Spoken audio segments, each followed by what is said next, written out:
right, I'm Chris Avina with American Outdoor News, and we are here with Larysa Switlyk from Unleash Global Adventures that airs on Pursuit. Mhm. Thanks for coming. Thank you for having me. Uh, we know each other a long time. I think we met the first year you won the Outdoor Sportsman Awards. Yeah, I won Shot of the Year. First female ever to win that for Sportsman Channel Awards. That was with the TV show Larysa Unleashed that I've had for the past 9 years, and then been kind of switching some stuff up and renamed the show, kind of rebranding everything through Unleash Global Ventures with my partner Jason Soulier, and we also do a booking agency now. So we've been booking the trips that you watch on TV. So I'm really enjoy doing that side of it now, because we go on the hunts, we vet them out, make sure the outfitters are good and the hunting areas are good. And then we send people on their dream hunting vacations. And we have hunting and fishing trips all over the world and for anybody's budget. So these outfitters are Larysa approved. Yes, that's probably the best way to say it. The Larysa seal of approval. Exactly. And if we do have, and I've been on hunts that aren't approved and I won't send people to them. So yes, we do a lot of groundwork, and you know me for a while. So I travel the world and I'm always traveling. It's hard to catch me when I'm actually home. We've got a lot to talk about that. Yeah. On that. I've been on a lot of hunts. So yeah, we go on them ourselves, and yeah, if I'm gonna send you, it's approved. Well, you got a great story. I mean, you didn't grow up in a hunting family. You grew up in New York, not exactly the hunting capital of the world, as we know. And how did you get into hunting all of a sudden? Well, 10, 12 years later, but all of a sudden. Yeah, no. So it is kind of a unique story. I grew up with 3 older brothers. No one in my family hunts or fishes. I didn't grow up in it. I got into it after college. I finished my master's and bachelor's in accounting in 4 years. My big dream, I grew up in Albany, New York, but my big dream was to work in New York City. So I took a job with PricewaterhouseCoopers and did the whole city thing. And I realized I really wasn't a city girl anymore. I actually got into law school when I was supposed to go to law school. I was just taking some time off to finish my CPA exam. And I really love to travel. Like, my first passion is traveling. So I booked a 2-month vacation to New Zealand and Australia before I started law school, and I never came home. I ended up staying 6 months. I was backpacking. I was just enjoying life. I was 22 years old, and I never actually shot a rifle before. I actually was trying to book a fly fishing trip, and I called an outfitter in New Zealand, and I was like, hey, I want to learn how to fly fish. And she said, yeah, the season's not very good for fishing, but hunting season started. Do you want to book a hunt? And I was like, yeah, that sounds like fun. Why not? So that was my first hunting experience. Never shot a rifle before. And the guy taught me how to shoot, and he put a target about 100 yards away and said, okay, shoot this X. And I shot. I looked at him, like, how'd I do? He's like, shoot again. Let's make sure it's not a fluke. I shoot again, and same spot. He's like, all right, girl, you can shoot. Let's go hunt. And you're a natural. Yeah. My grandfather was a aerial gunner in World War II. So I think that's where I got my shooting ability.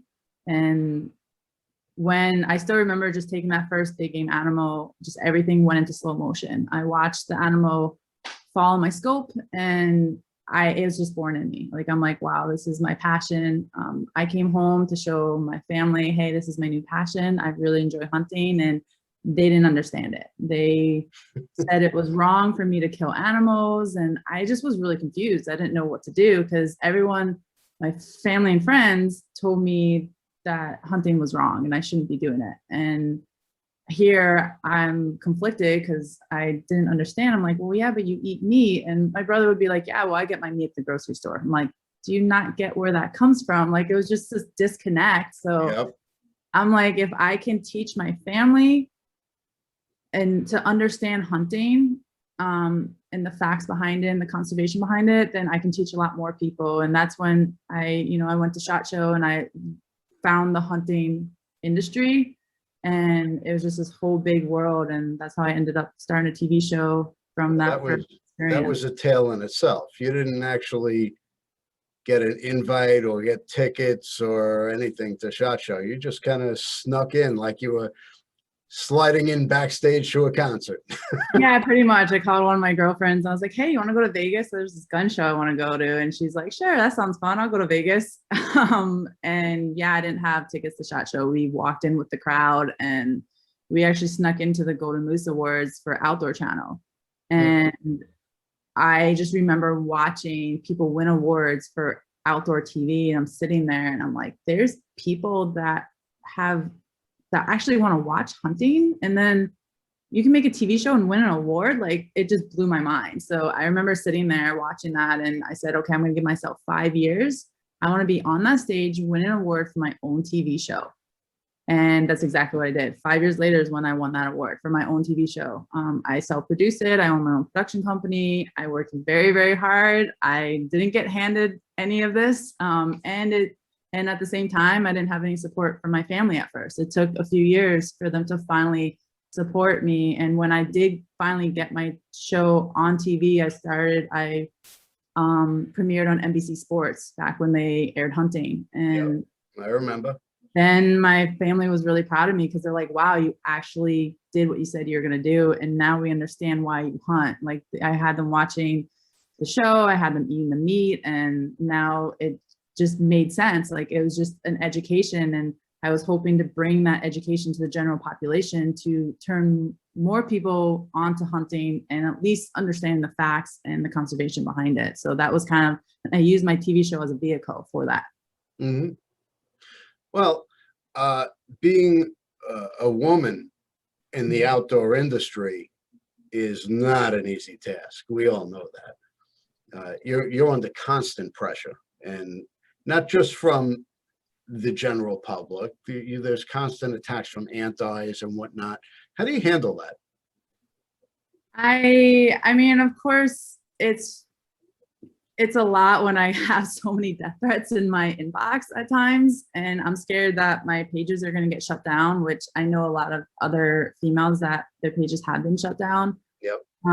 But I mean, I just kind of roll with it. I mean, I don't let it bother me because you can't reason with crazy people. Like, they just have no understanding. The people that I want to reason with are the people that are on the edge and that I can have a educational conversation with them and you know, kind of show them the facts and lean them towards why hunting is good. And so if they ask a reasonable question, you address it. If it's just hate and venom, you just kind of ignore it. If it's a keyboard warriors and they just going off of emotion. And the funny thing is, I've never had one person to my face say something negative to me. So it's always behind a keyboard. It's all fake. It's all fake news. It's people just love to, I mean, nowadays, and it's silly because I want to encourage other females to get into the industry and to be able to promote the sport, and that's discouraging a lot. And they don't understand the harm that they're doing. And I always ask, I'm like, would you want someone to say that to your daughter or to your sister or to your mother, whatever? You know, it's like, if you're going to say that, no, they don't. It's just a disconnect. And like I said, I just ignore it. I got better things to do. I got other stuff, you know. Now you posted a picture of a crocodile hunt, and I know you got a lot of hate mail because of that. Tell me about this hunt. I mean, crocodile hunt's an amazing hunt. It was one of my Danger 7. I was very, very lucky and blessed to be able to be on this hunt. Last year, you know, the travel restrictions were hard to travel anywhere. We did end up making it to Zambia, and it was an amazing hunt. Crocodiles are very dangerous, and a lot of people don't understand that, and they don't understand the animal-human conflict that they have over there. You know, these people that live in these remote villages, they have to bathe in this water. They wash their clothes in this water. They fish for food from these rivers, and crocodiles are opportunist predators. So they will attack humans. And there's a lot of, if there's a problem with crocodile, they need to take care of it because they're just gonna kill a lot of these villagers. Yeah. So the villagers are happy when we take care of these problem crocodiles. Also, a lot of the money that comes from the hunting dollars that we spend go right back into those local communities. A lot of people don't understand that. And there were so many crocodiles there. They're, you know, we use the meat, we bring the leather home. And it's funny because I get a lot of hate on something that I'm sure the people writing these comments to me are probably wearing a crocodile belt. They don't even realize it. And it's just because I'm sitting there with the actual animal, they're disgusted by it. But I bet you they own leather products and they don't even think twice about it. So absolutely. Now, again, as a woman in the outdoor industry, you know, people think, oh, you know, she sat in the blind, she shot a deer, whatever. You are probably one of the most active and proactive woman, not just woman hunters in the industry. You go on physically demanding hunts where you got to be in top shape. They're dangerous, not necessarily the animals, but the terrain. And you just completed the Capra World Slam, which is a major accomplishment by anybody's standards. Can you tell us a little about that? So when I first got into hunting, I wanted to learn everything and anything about it. I really was kind of self-taught, and then I would go on different guided trips and take different pieces of information from each hunt. The best way to learn hunting was to go experience it. You know, you can only learn so much from a book. So being in the field and, you know, just studying the animals and the different behaviors. And I like hunting different animals because they're all different, and you have to learn how to hunt them. I really enjoy challenging myself, so I always wanted to be a better hunter. I've gone to a lot of different long distance shooting schools to, you know, increase my skills in shooting ability to make sure I make a clean, ethical shot, because a lot of these hunts and these mountain hunts, you're lucky if you get 400 or 500 yards to these animals. That's how, like you said, the terrain's dangerous and just how smart these animals are. Now, the Capra is all mountain goats. Mm-hmm. So the Capra World Slam is one of the most physically difficult hunting achievement awards out there. And the reason it is because these goats are difficult to hunt, and where they live in the terrain, you know, their sheep live here, the goats live on top of the mountain. So you have to climb all the way to the tippy top of some of these mountains to get into where, you know, the terrain of these goats. And it's crazy if you see how they're running up these mountains like it's nothing to them, like that's where they live. And it's some of the most dangerous areas. I mean, I'm praying the whole time that I don't die. Let's put it that way. One wrong step could be fatal for us. Oh, for sure.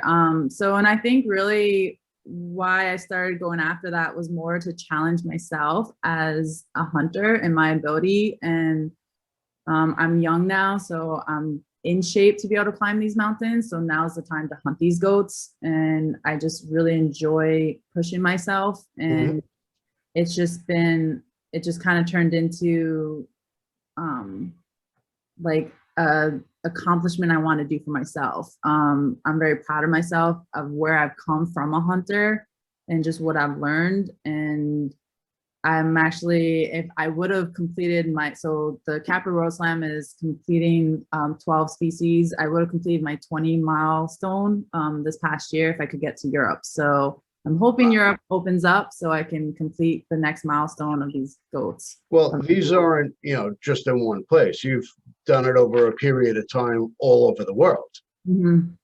I mean, so right here, this guy is my Dagestan tur from Azerbaijan. And that, they say, is the most difficult hunt in the world, physically demanding and the most dangerous terrain. So, and that year I shot the biggest one they took off the mountain. Wow. So that was a cool accomplishment, but that was definitely a tough hunt. And there's 2 others out there in Russia that I'm hoping to get over to hunt as well. Well, I looked at that list of people who have completed the slam, and I would say probably 98% of the names on that list were men. Mm-hmm. So not too many women have accomplished what you accomplished here, and that's something to be congratulated. And it's honestly just like a goal I set for myself, but I love to be able to encourage other females out there to show to them, hey, if I can do it, you can do it too. Like Sure. whatever you put your mind to and hard work and just pushing yourself.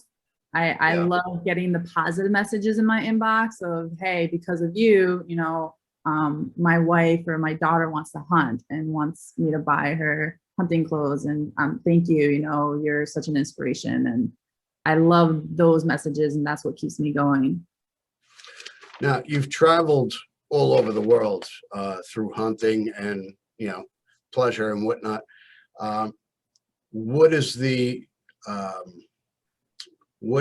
most memorable cultural experience that you've experienced? My most memorable cultural experience, I'd have to say, was when I went to hunt with Michaela in Slovakia, because I was kind of new to hunting to Europe, and it's very interesting over there, their customs, and to experience their hunting culture. It's a lot different from America. So, I show up in my real tree clothing and they're just like, you're too American. So they took me shopping and I was wearing the European hunting style clothing, and I felt like I was going to prep school. When I ended up shooting a roe deer, they made this huge ceremony. They put flowers all around it. They had people playing instruments. They pretty much like knighted me into, now I'm a professional, roe deer hunting in Slovakia.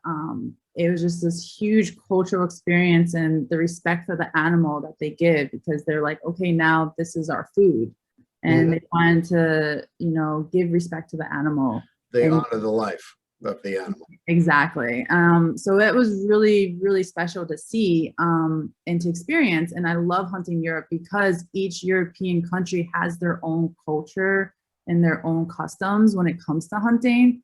I mean, even over there, the owner of the land actually owns the meat, but the hunters are allowed to take the heart and the liver. So they made a traditional meal out of the heart and the liver. So it was really cool to be able to experience all that and to learn how they do their conservation over there.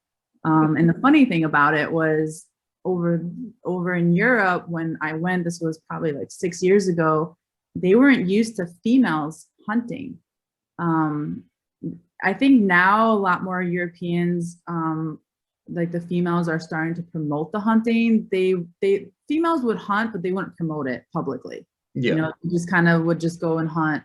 But there's a lot more, and that whole segment, as you know, is increasing not only in the US, but worldwide, which is really great to see. But when we were over there, we actually had a tabloid come and do an interview with us, and we made it on the cover of a tabloid in Slovakia because they didn't understand why this American girl was coming over here and hunting and promoting it. So we kind of had a little culture shock because of it, but I really enjoyed learning their customs and culture over there when it came to hunting. Well, we're going to take a quick break here to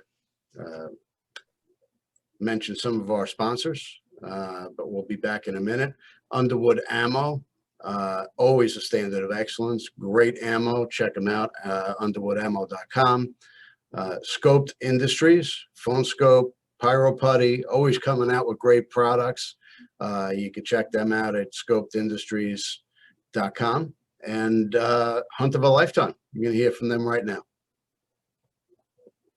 We love our children. We protect them. We guide them. We prepare them for life in the world. With all that we do, from deep in our hearts, we cannot control all things.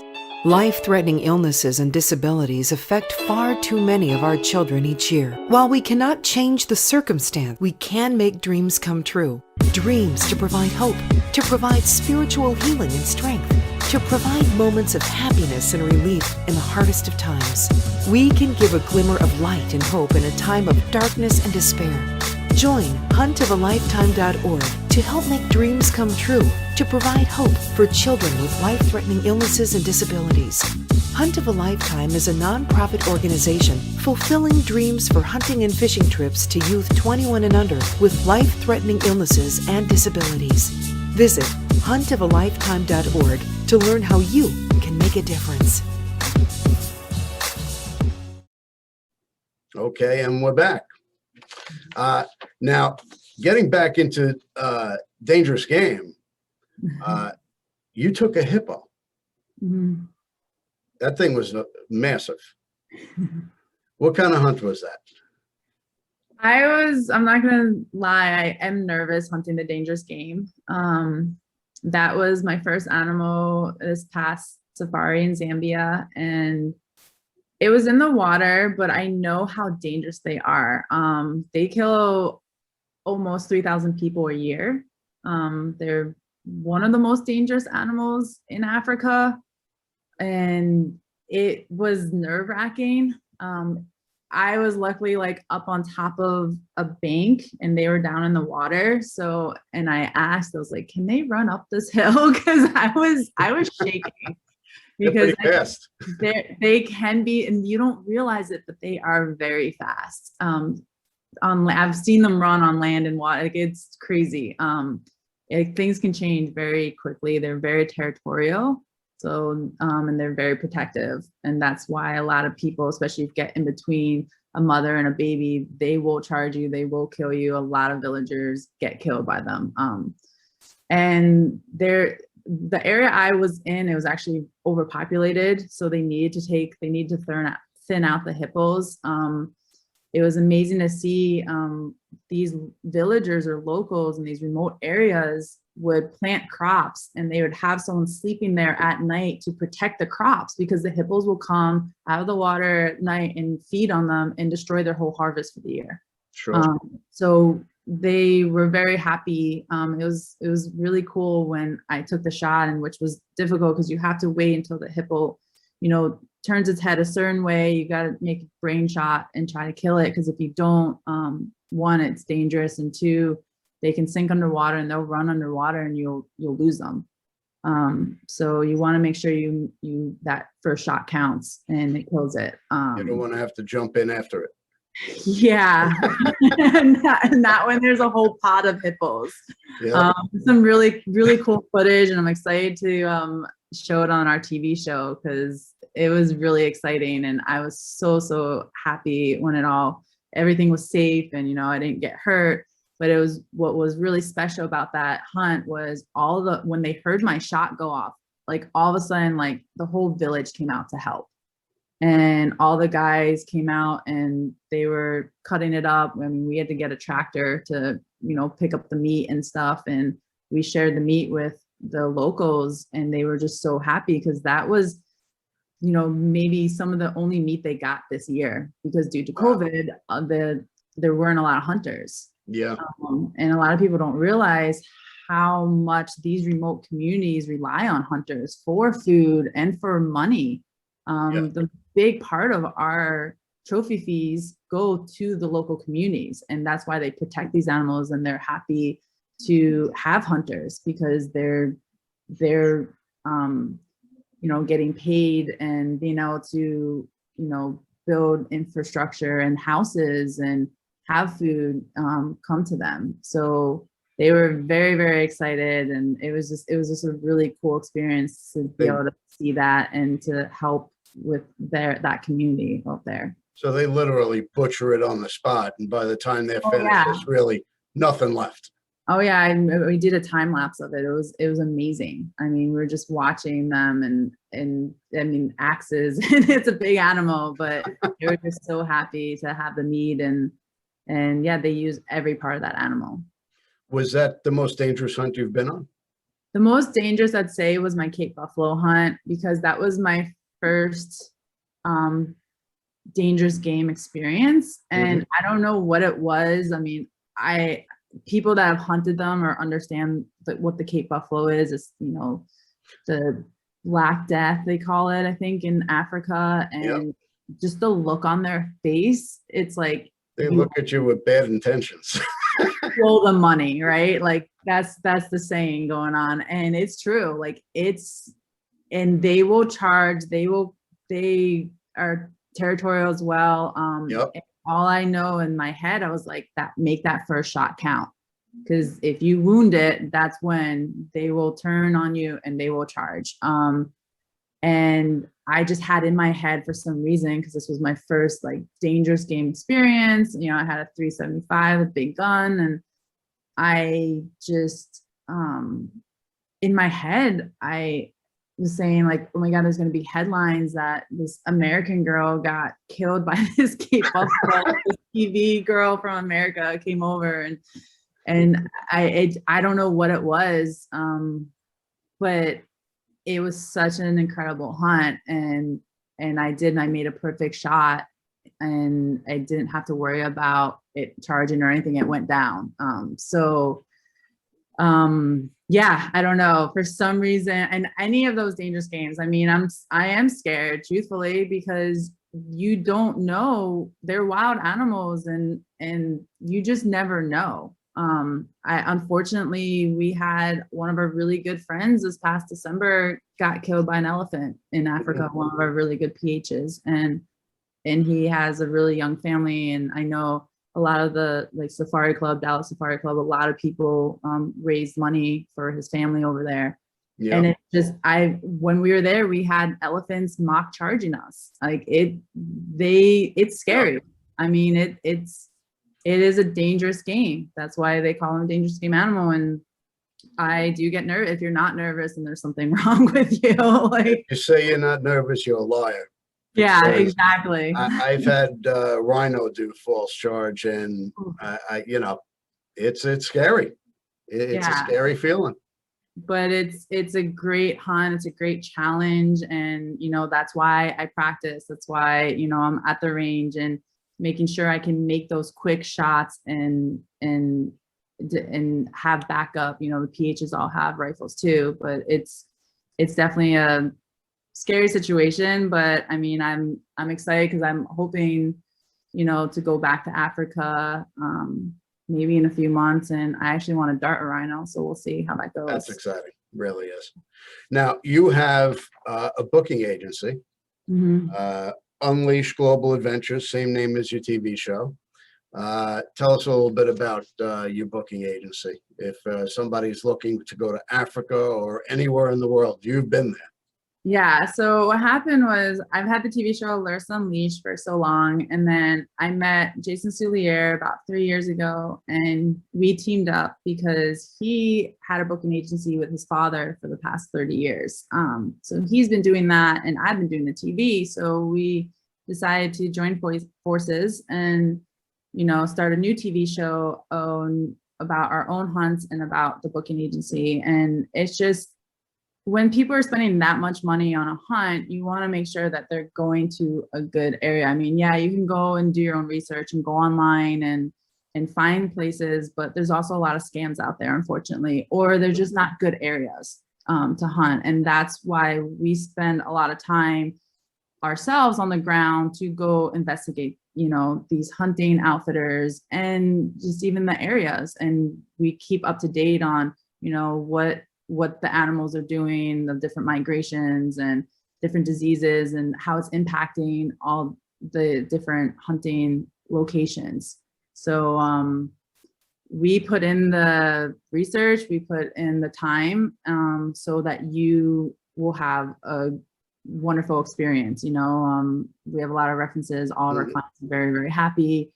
And we just want to send people on their dream hunt and have a good experience. And we have hunts all over the world for any budget. So and the best part is, I can send you a link and you can watch the TV show or the video that we made of us actually being there, you know. So that's another plus. It's not like I'm just sending you to some place that I Googled off the internet and like, yeah, go have a good hunt. You know, it's like, You're no, personally vetting them and they're, yeah, you know, firsthand. you can watch me on that same hunt that I'm sending you on. So, you know, we spend a lot of time and money, you know, filming it and researching these places, and we're just, you know, hunting's in our blood, and we love to be able to share that passion and send people on great dream adventures. Well, I'm looking forward to what you have coming in the future. It's always exciting to see what you have. And I appreciate you taking the time. Where can we find you? Well, either on unleashglobaladventures.com or larysaunleashed.com, on Instagram. We're also air on Amazon Prime and Roku on Women's Outdoor Network. Another thing that I'm doing too is the ladies hunts. I've been trying to put together some hosted hunts where people can come actually hunt with me, and I'll teach them how to hunt and put them in a safe environment. I know a lot of women want to get into the outdoors, but they just don't know where to turn. Yep. And they don't know how to. So I'm putting together different hunts. I actually just finished one last week, and it's actually an interesting story going back to actually the crocodiles and how dangerous they are. We were doing an alligator hunt in Florida, which aren't as dangerous as crocodiles, but they're still dangerous. And we were supposed to go hog hunting, and the outfitter comes in. He's like, "Hey, change of plans. We're going alligator hunting tonight." I was like, "Why? And what happened?" He's like, "The alligator killed the rancher's dog." Wow. And we kind of were like, "Really? Like, wait, what?" You know? And this was a 50-pound dog. And so we're like, "Well, this gator must be pretty big. All right, let's." And he's like, "We're not going to sleep until we kill this gator. Like, it's a problem gator. We need to get rid of it. It killed one dog. It almost killed their other dog. So the rancher wants it off the property now." So we spent all night after this gator, and we got to the pond where it was, and sure enough, we pulled up the dog. So it did. No. Yeah, it attacked the dog and drowned it. And then it was left it in the mud and was going to come back and eat it in a day or two. Yep. And so we hooked the gator on a treble hook and fought this gator for 2 hours. Finally got it up, and she shot it. And I mean, we had the whole crew out there. We're very happy. The ranchers were very happy that we got rid of it. But it was a very, just one of those incredible hunting stories. And this was her first, you know, gator hunt. She had a great time, but it was just the story behind it was just so meaningful, like why we were doing it, you know? Sure. Hey, so could have been the guy's kids playing in the water. That's the scary part is, and the rancher said it happens all the time. Like, you just know that your ranch dogs, and these are dogs, they're cattle dogs, and they're taking care of the cattle, and they just said it. You just know that it's going to happen. You know, it happens all the time. And we're just in shock. We're like, it was heartbreaking to see. Yeah. But it was also awesome that we took care of the problem as well. And it was on one of my ladies hunts. So it was a cool experience, and we filmed it all. So that's another video that will be coming out. But Right. so that's just another thing that I've been doing along with the booking agency, is putting together some ladies hunts. So hopefully, you know, definitely follow my social media and my website and get on the email list. So that's subscribe to my email list, and I'll send out newsletters of what my next lady hunts are. Okay. Well, appreciate your time. Thanks it's always good to see you, being that we didn't have any shows this year. So, you know, what we have to resort to. Oh, good. Hopefully soon. You got to come down to Florida and come shoot a gator with me. I'm actually thinking of coming down and hosting a hunt down there. So let's do it. We'll see what we can put together. All right. Thanks for your time. Don't forget to subscribe and for American Outdoor News, as well as Unleash Global Adventures.